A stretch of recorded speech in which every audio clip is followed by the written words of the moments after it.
हे भगवान, जिन कर्मों की वजह से परेशान है वो छूट जाए, इस भावना के साथ वे चिट्ठी हुई है। माँ चिलवर स्मरण करेंगी, दोनों हाथ जोड़ लेंगे। ओम नमः सिद्धेभ्य।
जय बोलिए अनंत सिद्ध परमेष्ठी भगवान की, जय बोलिए आदि ब्रह्मादिनाथ भगवान की, जय बोलिए मंदिर के मूलक सावरिया पार्श्वनाथ भगवान की, जय बोलिए शासनायक वर्तमान महावीर स्वामी भगवान की, द्वारकाशांग जिनवाड़ी माता की, परम पूज्य गुरुदेव आचार्य आदि सागर मालिक कीर्ति विमल सागर सन्मति सागर जी गुरुदेव की, परम पूज्य मम दीक्षा गुरुदेव श्री गच्छाचा गणाचा श्री 108 विराट सागर जी महाराज की, परम पूज्य भट्टाचार्य गुरुदेव आचार्य विशुद्ध सागर जी महाराज की, तीन कमलों कोटि महाराजों की, अष्टालिका महापर्व की, सिद्ध चक्र महामंडल विधान की, वैष्णव जैन धर्म की, सागर जी महाराज की जय, उपाध्याय संघ की। बंधु, आज हम सभी इस पावन महोत्सव में विराजे हुए हैं। माँ भगवती शारदा देवी जगत का कल्याण करने वाली ऐसी माँ जिनवाड़ी को हम सभी श्रवण करने के लिए, अपने जीवन के उत्थान करने के लिए यहाँ से विराजे हुए हैं। बंधु, आचार्य कहते हैं कि पुण्य कमाना है तो क्या करें? तो कहते हैं सबसे अच्छा पुण्य बैया करती है। क्या है? क्यों? क्योंकि बैयावृत्ति करने से दूसरों की तकलीफ दूर होती है और अपन को कोई तकलीफ होती ही नहीं। जब मैं व्यवसायी था तो एक बात बतलाया कि अगर किसी के घुटने में दर्द हो, बताओ किन के घुटने में दर्द है भैया? हमें मालूम है, तो हाँ मालूम तो नहीं, और वास्तव में यकीन मालूम कि मुनि के वचन का भी अन्यथा नहीं होता, अब भी नहीं होते। मैं आपको उदाहरण देता हूँ बहुत सटीक। पंडित जी ध्यान सुनना, मैं नाते कुछ चातुर्मास कर रहा था और वहाँ पे 10 अक्टूबर को मेरा पीजी पर्व हो गया था और 18 की दीपावली थी 2017 में 18 की दीपावली अक्टूबर में और 10 अक्टूबर पीची पर्व हो गया था। और मैंने पीची पर्व घोषणा कर दी कि मैं 18 तारीख को दीपावली बिहार कर दूंगा। कोई समस्या? मैंने उसमें संभावित शब्द नहीं जोड़ा था। क्या जोड़ा था? हाँ, वहां के बहुत होशियार है, नाते पुते मानना पड़ेगा। जैसे ही मैं मंच से नीचे आया तो एक इंद्रजीत भैया है, वो बोले महाराज आपने बोल तो दिया 18 बिहार कर देंगे, अब कुछ हो गया तो आपके वचन खंडित हो जाएंगे। मुनि के वचन अन्यथा नहीं होते। हुआ एक दादी बीमार हो गई, वो स्वाति त्यागवर्ती थी, बहुत ज्ञानी थी। तो मेरी इच्छा हुई कि मैं इनकी समाधि करा दूं। अज्ञानी तुम कराती हो, ज्ञानी घर करा देती है। और इतना ज्ञान था, पंडित जी वहां पे आला पद्धति, समय सार, न्याय दीपिका और अष्ट शेष की स्वागत चलता था। 2 बजे नाच चालू होती थी और शाम के 5:30 तक क्लास चलती थी। 6 घंटे, 3 घंटे समय सार, अष्ट शेषी, न्याय दीपिका, आला पद्धति। वहां के लोगों को जो घर में सामान्य जीवन जी रहे हैं, उनको थोड़ा पुस्तक याद है पंडित जी। क्या वो धबला में स्वाध्याय करते हैं वहां। तो वो दादी बीमार हो गई, मेरी इच्छा हुई कि मैं समाधि करवा दूं, कुछ तो इतिहास बने। तो हमने उनसे प्रेरणा दी कि आपकी तबीयत खराब है तो आप ऐसा करो कि धर्मशाला के पास ही आ जाओ, तो हम भी आपको संबोधन देते रहेंगे। हम ये बात भूल गए, हम लोग घोषणा कर दिए 18 को जाना है। अब इंद्रजीत भैया आगे बोले महाराज तुम क्या कर रहे हो? तो क्यों, क्या हो गया? क्या आपको घोषणा के 18 को जाना है? अगर ये दादी आपके पास आ गई और इनकी समाधि नहीं हुई तो तुम्हारे वचन खंडित हो जाएगा। सामान बात तो पंडित जी, मैं सामान तो वही ब्याह कर दूंगा। अब तो मैं टेंशन में आ गया। मैं चंदा प्रभु के पास गया, वहां मूल ने आया, भगवान मुनि के वचन खंडित नहीं होते हैं, होना नहीं चाहिए। क्या? हाँ, पंचम काल का अक्षय तो मुनि के वचन खंडित नहीं होते कभी, जो कहते वो होता है, होना नहीं चाहिए। और दाद तो आ गई, 2 दिन हो गए, 12 को दादी आई थी, 15 को सूरत गई थी, उनके बच्चे हुआ और महाराज आपको घर ले जाए, इस स्वागत में जल्दी लेके जाओ। मैंने दादी को विदा किया और 18 से हम नाते पोती से बिहार कर दिया। तो मुनि के वचन कभी अन्यथा होते ही ऐसे कुछ साधु हमसे बोला, सुनो भैया जिन्हें घुटनों में दर्द हो, हाँ कितने घुटनों में दर्द है, कितने लोगों को बताओ? हाँ ध्यान से सुनना, जो कहूँगा वो करोगे तो नियम से आपके घुटने का दर्द समाप्त होगा, नियम से। लेकिन समय चाहिए, तो वो आज ही हो जाए तो आज हो, 6 महीने कम से कम चाहिए। कितने? दवाई क्या है?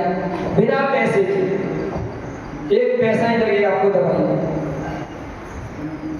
आप जब भी भगवान के अवश्य करने जाओ तो जिस घुटने में दर्द हो, भगवान के उसी घुटने को दबाना शुरू कर दो। घुटने को, जिस घुटने में आप में दर्द है, भगवान का वही घुटना पकड़ो, उसे दबाओ दो हाथों से।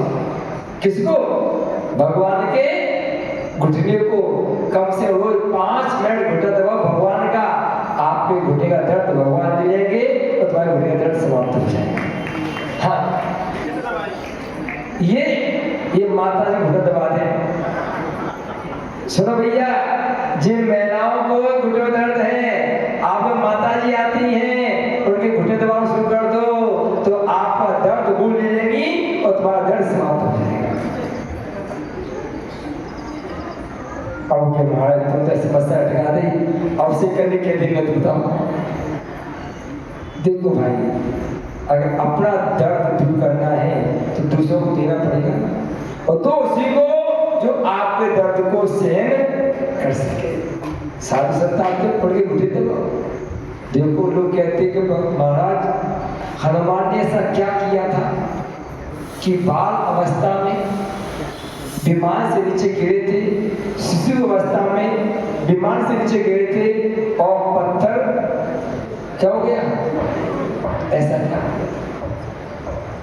तो आचार्य हनुमान ने पूर्व जन्म में मुनियों की इतनी बैयावर्ती की उनका चरम शरीर बनकर के पैदा हुए थे और पत्थर की शिलाओं को तोड़ चूर कर दिया था।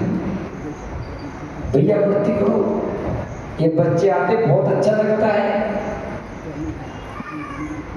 इनके कई घुटनों में दर्द नहीं होगा जो भिक्षावृत्ति करते साधु की, और जो नहीं करते हैं उनके घुटनों का दर्द कभी समाप्ति नहीं होगा। कीर्तन खा दे भैया, सेवा करते भैया करने आते हो, कहाँ आते शाम को, कहाँ आते हैं? आपको के बाद देखे तो कितने आते हैं और देख लेते हैं जिनके दर्द घुटनों में, वो सब भगवान की भैया वर्त करो, संतों की भैया वर्त करो।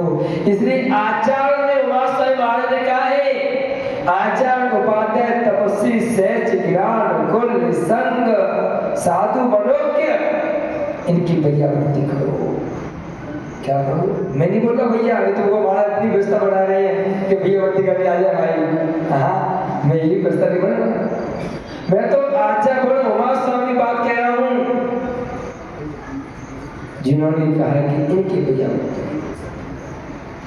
आचार्य जो पंचाचार का पालन करते हैं, स्वयं करते हैं, दूसरों के शिष्यों को भी और नृत्य कराते हैं।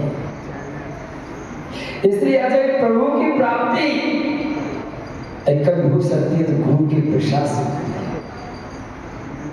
भगवान बन रहे हैं। जो कोई यहाँ पे बहुत सबके बच्चे हैं, पंडित जी तुम अपने बच्चे को पंडित बना पाओ, नहीं बना पाओ, पक्की बात है क्या? है नहीं बना, इंसान ही नहीं बना पाओ, हकीकत तो ये है ना? लेकिन हमें दे दोगे तो हम आपके बच्चे को भगवान जरूर बना देंगे, ये बात पक्की है। तो फोन पे लगी इतनी है, अगर आप अपने बच्चे को इंसान भी बना सकते, पंडित भी बना सकते, लेकिन साधु को सौंप दोगे तो साधु आपके बच्चों को क्या बना देगा? क्या बना देगा? भगवान। जिन जिन माताओं ने, पंडित जी इसलिए साढ़े तो हमें दे दो, देखो हमने आपको 4 महीने का साढ़े दिया है, क्या महीने का? तो तुम 4 साल का हमें साथ देते हैं? पक्का? मैं बोलो मैं पंडित राजकुमार पिड़ावा वाले आज आपको वचन देते हैं 4 साल के लिए मेरा बेटा आपके पास रहेगा। बताइए भैया, देखो अब जाके डूबो पिता हो तो ऐसा, माता कितनी जो अपने बच्चों को हमें दे रही है। पंडिता नहीं कहे ले जाए, उन्हें कह दी मना कर रही है, ले जाए। हमें नहीं बात, तुम झगड़ो कुछ करो, हमें हमारी संपत्ति चाहिए, हमारी रजिस्ट्री हो गई। हाँ, जैसे भद्रभाव स्वामी किनको ले गए थे मालूम है? हाँ, विशाखाचार्य भद्रभाव को ले गए थे। किनको ले गए थे? विशाखाचार्य भद्रभाव को ले गए थे। ऐसे ही हम भी कुछ लेके जाए। गुरु प्रभु की प्राप्ति गुरु के प्रसाद से होती है, भगवान की प्राप्ति गुरु के प्रसाद से होती है। प्रसाद, पंडित जी सब सुनना ध्यान से, प्रसाद और प्रासाद में अंतर क्या है? हाँ, और प्रसाद गुरु का या तो आप भोजन और प्रसादी बढ़ने हैं क्या? गुरु का अपने और प्रासाद यानी कि महल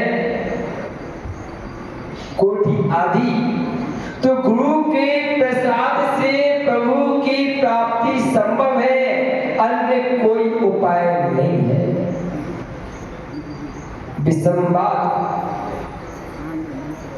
विसंवाद में विशुद्धि एवं वात्सल्य का ह्रास होता है। विसंवाद होगा वहां विशुद्धि समाप्त होगी और बादशाह समाप्त हो जाएगा। इसलिए कभी भी सहधर्म से विसंवाद नहीं, क्योंकि जब जब विसंवाद होगा, जब जब झगड़े होंगे तो आपका बादशाह समाप्त हो जाएगा और विशुद्धि कम होती जाएगी। इसीलिए विशुद्धि को बढ़ाना है तो क्या करें? विसंवादों से दूर रहे। तपस्वियों के दुर्बल शरीर को देख करके ये मत सोचना इनका क्या होगा। तपस्वियों की दुर्बल शरीर को देख करके ये मत सोचना कि इनका क्या होगा। ये देखना कि इनके शरीर में कितना तेज चमकता दिखाई दे रहा है। आचार्य सरस्वती सागर जी महाराज इस युग के महान तपस्वी हुए।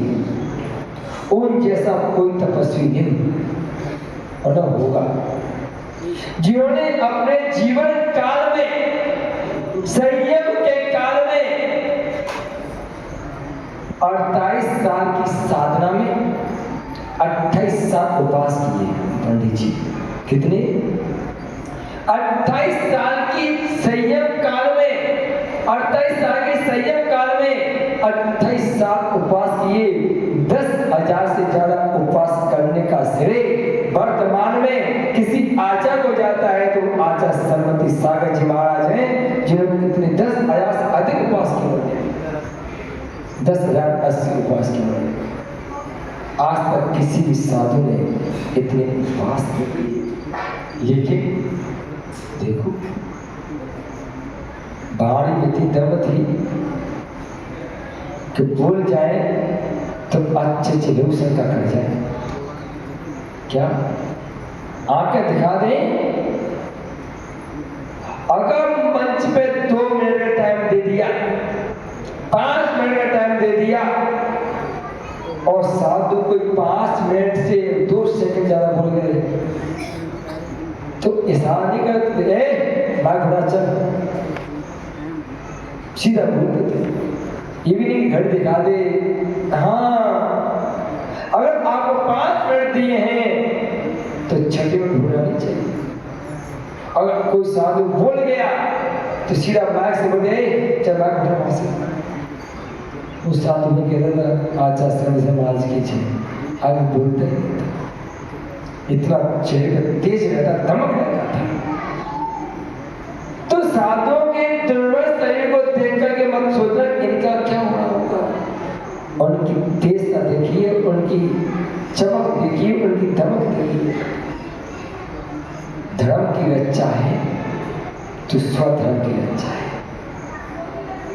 अगर आप धर्म की रक्षा करोगे तो आपकी स्वधर्म की रक्षा नहीं होगी। अगर धर्म की रक्षा नहीं करोगे तो स्वधर्म की रक्षा होने वाली नहीं है। देखो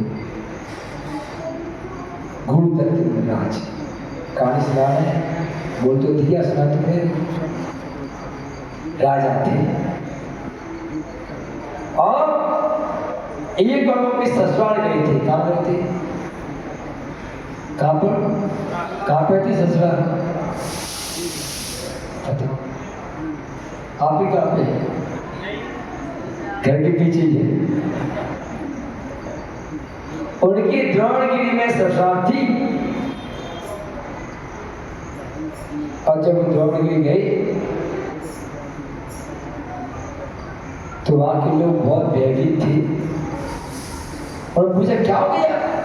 बोले महाराज एक शेर बहुत पागल हो गया है और नगर में आकर के 2-4 मनुष्यों को तो समाप्त कर देता है। कैसे आप उससे समय मुक्ति दें? राजा गुरुदत्त थे, उन्होंने सैनिकों से कहा कि प्रजा की रक्षा करना राजा का कर्तव्य है, स्वाभाविक करना चाहिए, राजा का कर्तव्य है। और उन्होंने सैनिकों से कहा चलो उस शेर की पूरी दिनचर्या देखते हैं कि वो कब क्या करता है। और उन्होंने अपने सैनिकों के साथ उस जंगल का घेराव किया और शेर दिन भर कहाँ जाता है, कब क्या करता है, इस पूरी दिनचर्या को उन्होंने इस शेर की दिनचर्या को अपने दिमाग में बिठा दिया। जब शेर अपनी गुफा में अंदर प्रवेश कर गया तो उन्होंने उस गुफा को चारों तरफ से घेर करके फूस आदि लगा करके उस गुफा में आग लगा दी। किन्ने? राजा गुरुदत्त ने। और वो शेर उसी गुफा में अकाम ले जा करके मरण को प्राप्त हो गया।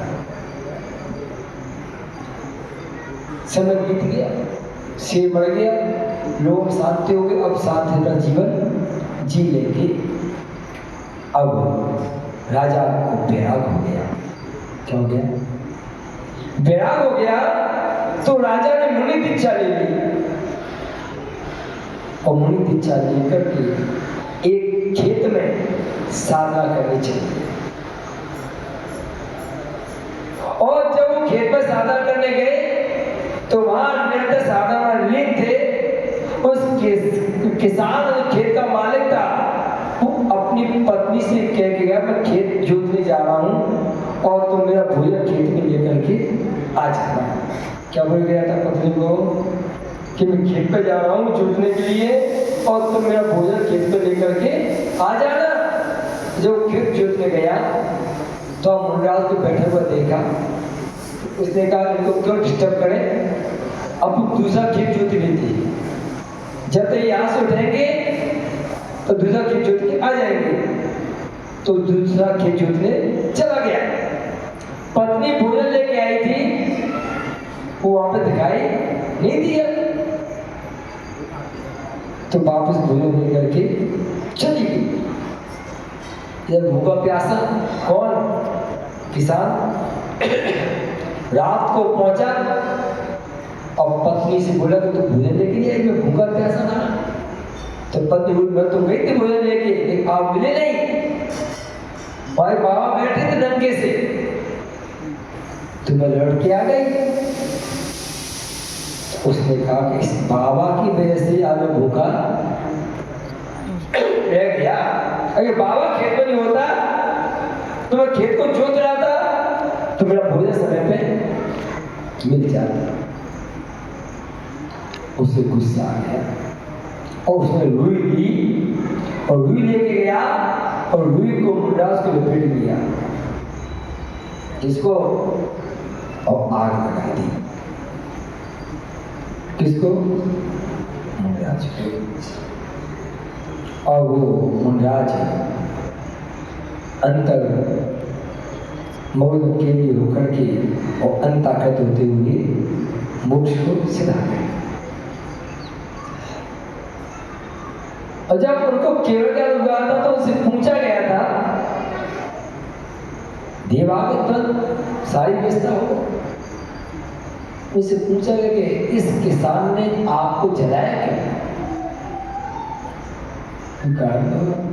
इसी याद रखना, जीवन में कोई आपको कष्ट दे रहा है तो कोई कारण उसमें वो आपको नहीं जानता, नहीं पहचानता, कोई परिचय नहीं है, कोई संबंध नहीं है, फिर वो आपको पीड़ा दे रहा है, आपसे झगड़ रहा है तो कोई कारण होगा। देवों ने पूछा कि भगवान इस किसान ने आपको जलाया क्यों? तब उन्होंने बोले कि वो किसान है क्योंकि शेर था, इसको मैंने जलाया था और आज मनुष्य बनकर के इसने मुझे जला दिया। इसलिए अगर आप किसी का अपराध करोगे तो निश्चित मानना कि आपका भी क्या होगा? बुरा होगा। इसलिए ये मत कहना महाराज मैंने बेटी की बहुत सेवा की लेकिन बेटी ने मुझे घर से बाहर निकाल दिया। पंडित जी बहुत केस आ रहे हैं कि बेटे माँ बाप को कहाँ पर वृद्धाश्रम में छोड़ के आ जाते हैं। बच्चों से कहो कि मंदिर लेके चलो तो बच्चे मना जानते हैं, सागर में एक दादी आई थी मेरे पास। इसलिए देखो, साधु के प्रवचन और सामान्य व्यक्तियों के प्रवचन में ये अंतर है कि साधु का अनुभव के साथ साथ आगम बढ़ता है, घूमते रहते हैं, और सामान्य व्यक्ति होते हैं वो भी जाते आते नहीं हैं तो अनुभव शेयर नहीं कर पाते। एक दादी मेरे पास सागर में बोली, महाराज मैं बहुत दुखी हूँ। पूछा क्यों? कि मेरा बेटा मुझे मंदिर नहीं आने देता, जब मंदिर आता हूँ तो मेरा बेटा मुझे मारता है। क्या?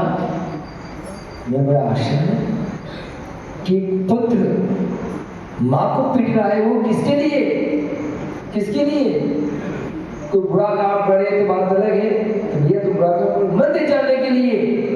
तो बोली मेरे से दादी माँ, महाराज जब मेरा बेटा सोता रहता है मैं चुपके से आती हूँ, कहाँ पर? मंदिर, उसके 4 से पहले मैं घर पहुंच जाती हूँ। ऐसा क्यों? जो माँ अपने बच्चे की उंगली पकड़ के मंदिर नहीं लाती हैं, वो बच्चे अपने माँ बापों को मंदिर भी नहीं आने देते हैं। और आप चाहते हो कि बुढ़ापे में मेरा बेटा उंगली पकड़ के गाड़ी बिठा करके अन्य प्रकार से मंदिर ले आए, तो आज अपने बच्चे को उंगली पकड़ के मंदिर ले आना, और तो वो बच्चा भी कह देगा कि तुम मुझे नहीं ले गए तो मैं तुम्हें लेके नहीं जाऊंगा। जैसे तैसा होता है, करने का फल सामने आता है। लेकिन बुढ़ापा में ऐसी मौत आने वाली तो मैं दिखती नहीं गई, क्योंकि यहाँ पे सब क्वालिटी के बच्चे मिलेंगे। कल 2-3 बच्चे आगे पंडित जी, तो हमने ऐसे बैठे थे, कब पैसे दो पैसे दो पैसे दो। मैं 4 लड़के 1 लड़की थी। तो एक बच्चे ने कहा हम लड़की को नहीं देते, हम लड़कों को देते, तू लड़की है, तू लड़का नहीं। नहीं, मैं लड़का हूँ। मैं ग्रुप क्या है, मम्मी मैं लड़का हूँ कि लड़की? कल लोग बैठे 2-4 लोग, तो नहीं लड़का है, मैं लड़का हूँ। पैर दबाने बैठ गया, ये प्रूफ है कि मैं लड़का हूँ, लड़की नहीं हूँ। और लड़की होती तो पैर नहीं दबाती, वो क्या दबाने बैठ गया? पैर। तो ये बात तो पक्का है कि कड़ावा में तो कभी ऐसी नौबत आने वाली नहीं है कि बच्चे मंदिर जाने से माँ बाप को रोक सके। इतने संस्कार माँ बाप देखे बैठे बच्चों को, इतने संस्कार देखे बैठे। तो ये संस्कार आपके बुढ़ापे को सुधारने में बहुत काफी महत्वपूर्ण भूमिका निभाएंगे। एक और ऐसे संस्कार दे दो बच्चों को, उनके कान में एक घुट्टी पिला दो। कौन सी? पूछोगे नहीं? पूछो बेटा, जब डॉक्टर कहते कि मेरे बचने की उम्मीद नहीं है तो मुझे दिगंबर संत के पास ले जाकर के दीक्षा दिलवा देना, इससे मुझे और कुछ भी नहीं चाहिए। आज से घुट्टी पड़ा शुरू कर दो, आज से, क्योंकि भरोसा नहीं है कब किसी भापा आ जाए। हमारे आचार्य विभव सागर जी महाराज बहुत अच्छी लाइन लिखी है, गुनगुनाता हूँ। बाल्यकाल से अब तक मैंने जो सेवा की हो, बाल्यकाल से अब तक मैंने जो सेवा की हो, देना चाहो प्रभु आप तो बस इतना फल दो। क्या फल चाहते भैया? श्वास श्वास अंतिम श्वासों में नमोकारी भर दो, मेरा अंतिम मरण समाधि तेरे दर पर हो। श्वास श्वास अंतिम श्वास, देखो पुण्य होता है तो कैसा होता है आपको पता है कि आप जब मरोगे साधु आपके पास होंगे। देखिए आप पंडित जी, विश्वास है? कि जब आपका अंतिम क्षण होगा साधु आपको मिल जाएंगे।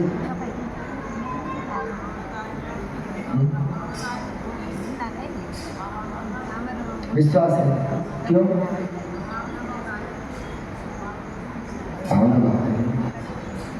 योग देखिए पंडित जी कैसा होता है। हम लोग बिहार कर रहे थे, 5 साधु थे दिगंबर, 2 माता जी, 2 चुनिकाएं, 9 पीछे बिहार कर रहे थे। सामने से 4 साधु आने वाले थे, मिलन हो रहा था। देखो एक जानवर का पुण्य कितना होता है। सत्य घटना ये, एक बंदर बिजली के तार पर बैठा हुआ था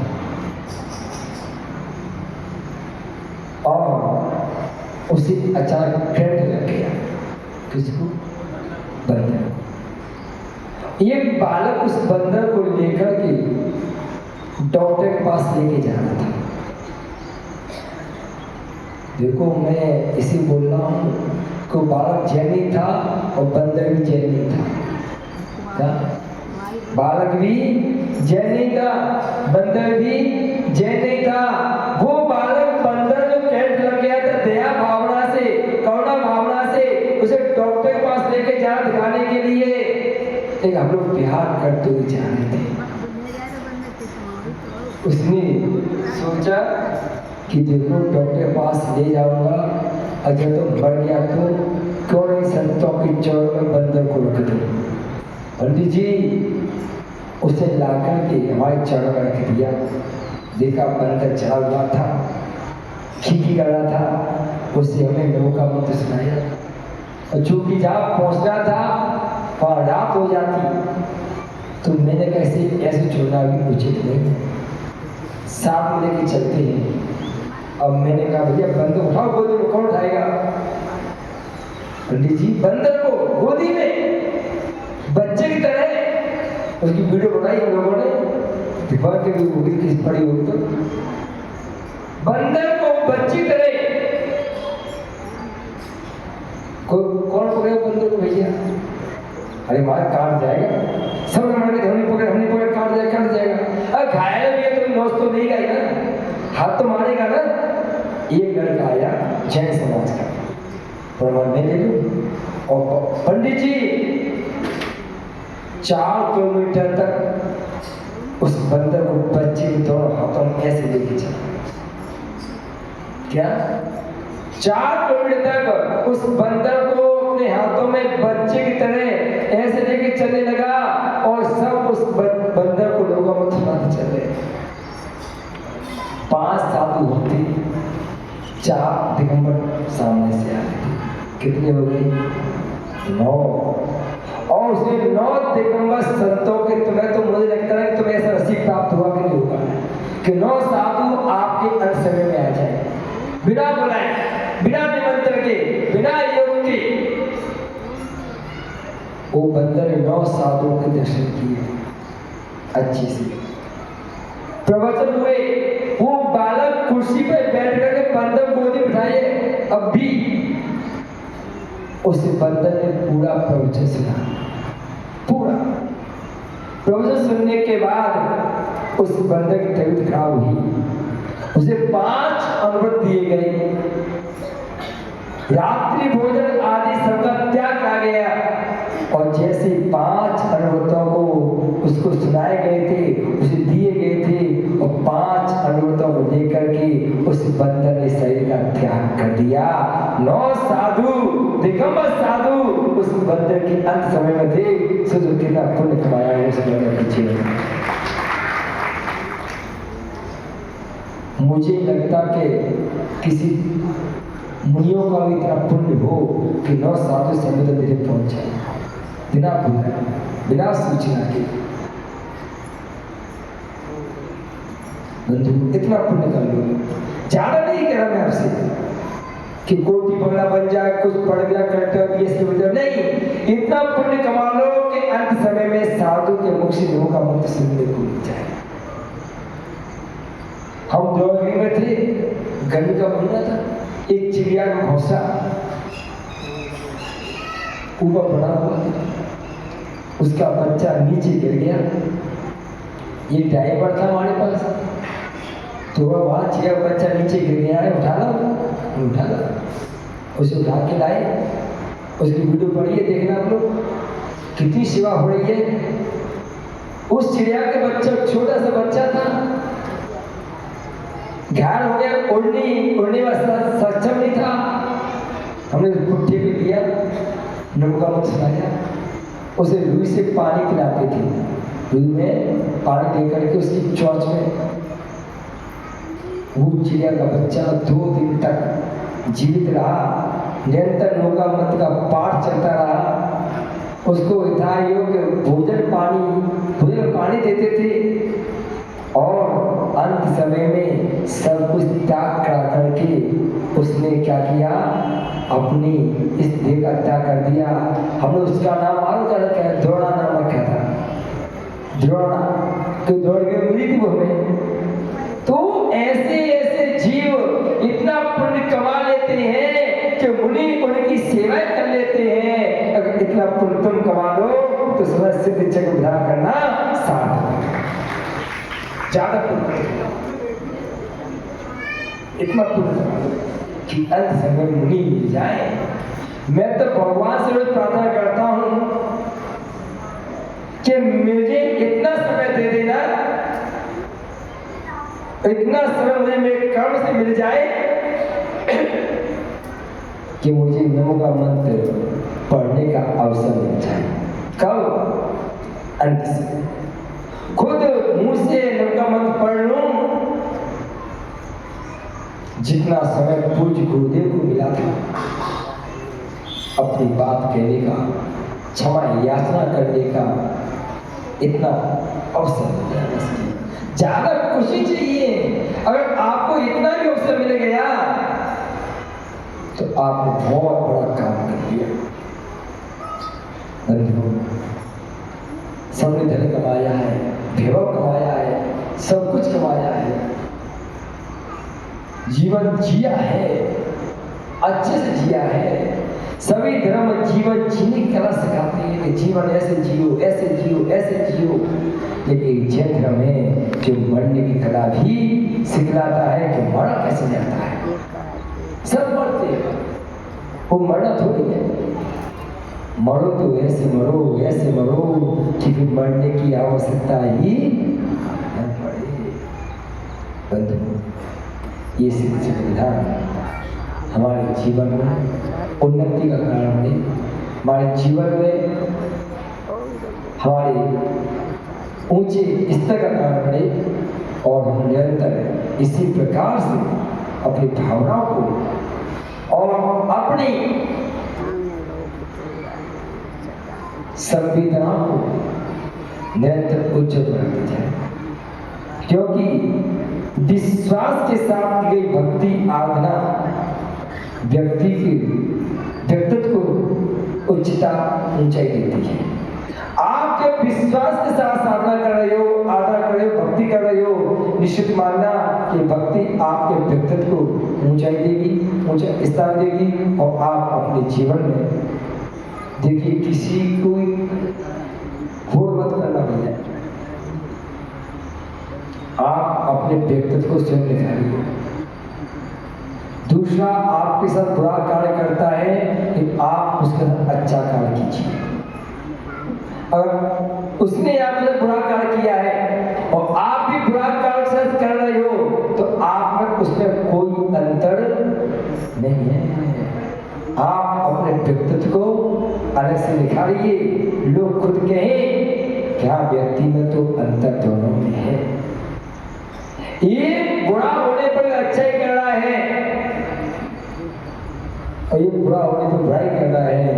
तो आचा कहते भैया, जब अच्छाई करने से ही हमारा उत्थान हो रहा है तो बुराई करने की आवश्यकता ही क्या है। तो बंधुओं, हम अपने जीवन में संतों की, भगवंतों की भैयावर्ती करके, भक्ति करके और इतना पुण्य अर्जन कर लें कि अंत समय में संतों की प्राप्ति हो जाए, भगवंतों की प्राप्ति हो जाए, तो हमारे जीवन का कल्याण हो जाए। आज अर्घ बहुत ज्यादा है तो छोड़ दें, भला इसी में है ना। इन्हीं से भावना से आपका जीवन मंगल हो। ये पंच परमेष्टि भगवान की जय।